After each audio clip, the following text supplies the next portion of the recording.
Μια αδράνεια σε στημένη φάση στήχησε τελικά στον Αθλητικό Μυλοχανιά ένα θετικό αποτέλεσμα στην πρεμιέρα της Τρίτης Εθνικής και στην επιστροφή του στα επαγγελματικά πρωταθλήματα έπειτα από 14 χρόνια.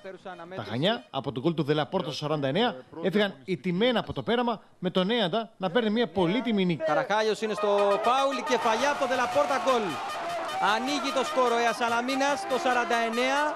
Και ενώ 3 λεπτά νωρίτερα τα Χανιά έχασαν μια τεράστια ευκαιρία με τον Τσιτλακίδη για να προηγηθούν, τελικά το γκολ το σημειώνει ο Αία Σαλαμίνας με την κεφαλιά του Δελαπόρτα. Στο 49 δεν μπόρεσε να αντιδράσει ο Καλογεράκης. Το 1-0 έφερε, όπως ήταν λογικό, απογοήτευση στο στρατόπεδο των μπλε. Κυρίως γιατί, υπό προϋποθέσεις, θα μπορούσαν να είχαν καλύτερη τύχη. Όπως για παράδειγμα, αν 3 λεπτά πριν τον γκολ που έκρινε το μάτς, ο Τσιτλακίδης σημάδευε καλύτερα μόνος απέναντι στον Πονηρό. Ξεκίνησε το δεύτερο ημίχρονο, ο Μπουρμπάκης εκτελεί το φάουλ. Η μπάλα περνάει για τον Τσιτλακίδη. Τα Χανιά εδώ έχουν την ευκαιρία να σουτάρουν, αλλά ο Τσιτλακίδης στο 46 σουτάρει άστοχα. Χάνεται η μεγαλύτερη ευκαιρία για τον ΑΟΚ στο μάτς. Ο αγώνας ξεκίνησε με κλασική ευκαιρία των γηπεδούχων που προήλθε και πάλι, όπως και πριν από μία εβδομάδα, από βολή του τερματοφύλακα. Αυτή τη φορά τα Χανιά δεν το πλήρωσαν, χάρη στον Καλογεράκη. Στο υπόλοιπο του ημιχρόνου τα Χανιά έγιναν πιεστικά. Με τον Έαντα, ωστόσο, να χάνει τη μεγαλύτερη ευκαιρία λίγο πριν το τέλος του 45 λεπτού. Γεμίζει ο Ανδρεάδης στο Τσιτλακίδη. Ευκαιρία για τον ΑΟΚ, το σούτ από το Τσιτλακίδη out. Ο Μπουρμπάκης. Παπακαστρίτσιος. Ωραία η συνεργασία των παιχτών του ΑΟΚ. Η μπάλα φτάνει στον Παπακαστρίτσιο, ο οποίος έχει το χώρο από δεξιά για να σεντράρει. Η μπάλα όμως φεύγει έξω από τα δοκάρια του Πονηρού. Γίνεται το φάουλ. Ο Κοκκιώτης έχει την μπάλα, ψάχνει το χώρο για να σουτάρει, έξω. Το 0-0 παραμένει. Το γέμισμα από τον Δελαπόρτα. Να ο Ραπτόπουλος σε θέση βολή, σουτάρει όμως άστοχα. Και εδώ γλιτώνει ο ΑΟΚ την παραβίαση της εστίας του. Ο Τριχιάς γυρίζει την μπάλα για τον Αλίογλου. Ο ΑΟΚ πατάει στην αντίπαλη περιοχή. Ο Τσιτλακίδης βγάζει έξω στον Ανδρεάδη.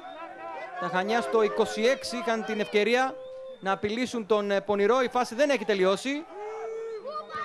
Γίνεται το σούτ από μακριά. Η μπάλα καταλήγει σε κόρνερ. Οι γηπεδούχοι στο προσκήνιο. Ωραία η συνεργασία τους.